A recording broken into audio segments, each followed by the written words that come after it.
If there's one thing I know for certain, it's that everybody loves Doom. I mean, what's better than blasting all those demons and trudging through the depths of hell as a badass space marine? Well, I'll tell you what's better than Doom itself: Doom modders. People out there have made some absolutely insane mods, from major quality of life improvements and even more violence with stuff like Brutal Doom, completely genre altering mods like we see with My House, and at this point there's a seemingly never-ending supply of this stuff. But what I'm interested in for the topic of today's video is when these Doom modders take their favourite games from other series and then recreate them within the confines of the Doom engine, which can result in some seriously incredible stuff. So join me as we dive into 3 of the very best fan games created with the power of Doom. Number 1. Castlevania Simon's Destiny. Despite Castlevania and Doom not sharing a lot in terms of gameplay mechanics, thematically they're actually reasonably similar. Castlevania is about mowing down all manner of different ghouls, skeletons and vampires, while Doom is about mowing down hordes of demons. So a crossover actually makes a degree of sense, and I can definitely see why Batandy took it upon themselves to converge the 2 franchises. The premise here is that you take the original Castlevania for the NES, including every single level and boss battle, and convert them into first person. Obviously this means that the levels have been heavily edited from their original side-scrolling form, but what I like here is that a lot of the areas are still somewhat recognisable. Like you have this first area in the castle entrance with all the stairs and dog encounters, and then later on you have the area where swamp creatures are coming out of the water. It was very fun seeing these familiar places but from a brand new perspective. Surprisingly, the combat mechanics are actually mostly intact. Your main weapon is a whip, and you can find sub-weapons which automatically replace your existing sub-weapon when picked up. Effectively, this means that you can only have one of these equipped at a time. Every single sub-weapon from the original game returns here. You have the dagger, the axe, the cross, the holy water, and the stopwatch all making appearances, and all working exactly as they did back on the NES. Because your main weapon is the whip though, you'll find yourself getting way closer to the enemies than you normally would in Doom, and this combined with the much heavier emphasis on platforming, makes this truly feel more like Castlevania than it does Doom, which is just ridiculous considering that you are literally playing Doom. The platforming sections did take me a little while to get used to. When you let go of a key while in mid-air, you'll just stop moving pretty much instantly, and I was always expecting more momentum to carry over, which led to me undershooting a lot of the jumps. But when you adapt to this, it's actually pretty good, and the platforming is never really all that difficult to warrant needing incredibly tight controls anyway. Probably the biggest issue with this mod is that it's really difficult. Not even in terms of the level design or even the way that the enemies move or anything, but just in terms of the amount of damage the enemies do to you and the lack of healing items you'll be coming across. I get that this is mimicking the NES game, which is also notoriously difficult, but even on the easiest difficulty, this can be a bit of a pain.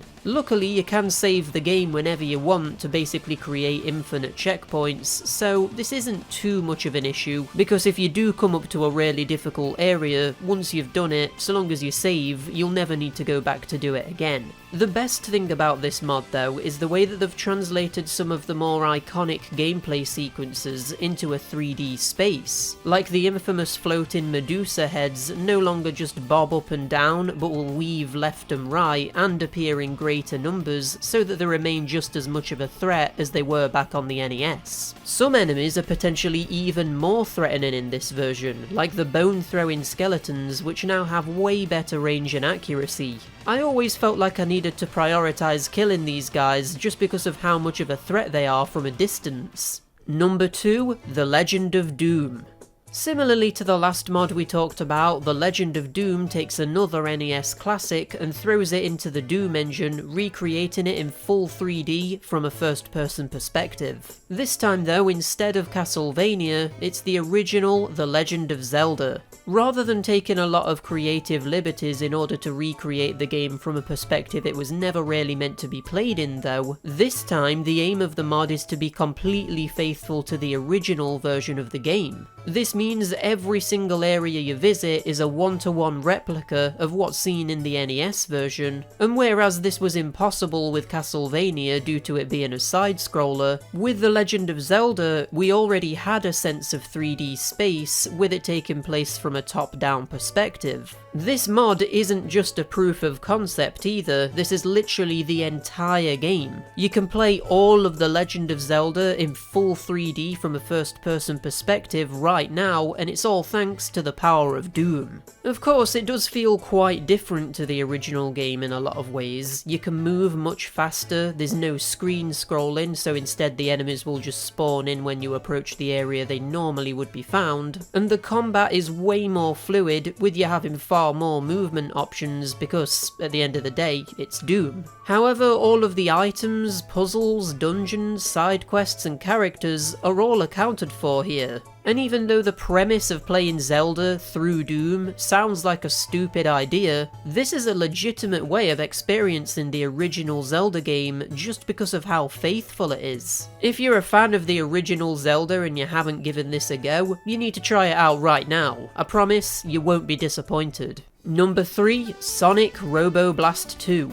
Now before anyone starts yelling at me in the comments, yes, on a technicality this isn't a Doom mod, but it does use the Doom Legacy engine, a source port of the original Doom engine which basically added in some modern quality of life features like mouse aiming and jumping. So because this is running on the Doom engine, I'm counting it as a Doom mod even though it's technically a standalone experience that you don't even need a copy of Doom to play. With that out of the way, Sonic Robo Blast 2 is a fully original Sonic game which takes inspiration from the Sega Mega Drive or Sega Genesis games, but instead of being 2D like those games were, this takes place in full 3D levels. Looking at this at face value, you'd probably think, oh, that's a neat little mod, and then kinda brush it off because it probably doesn't have a lot going on outside of the initial gimmick of being a Sonic game made with the Doom engine. However, this turns out to be so much more impressive than it initially looks. Not only is this a full-on proper Sonic game featuring over 8 zones, most of which having 2 main acts and a boss level, but then on top of that you have 11 secret unlockable levels, special stages which are references to Nights into Dreams, a ton of competitive multiplayer options, full-on split-screen LAN and online co-op for the main game, you've got controller support, 3 different playable characters with more that can be unlocked, and even more stuff on top of all of this. Having all of this content is great, but not only is there this much to sink your teeth into, but it's actually ridiculously high quality too.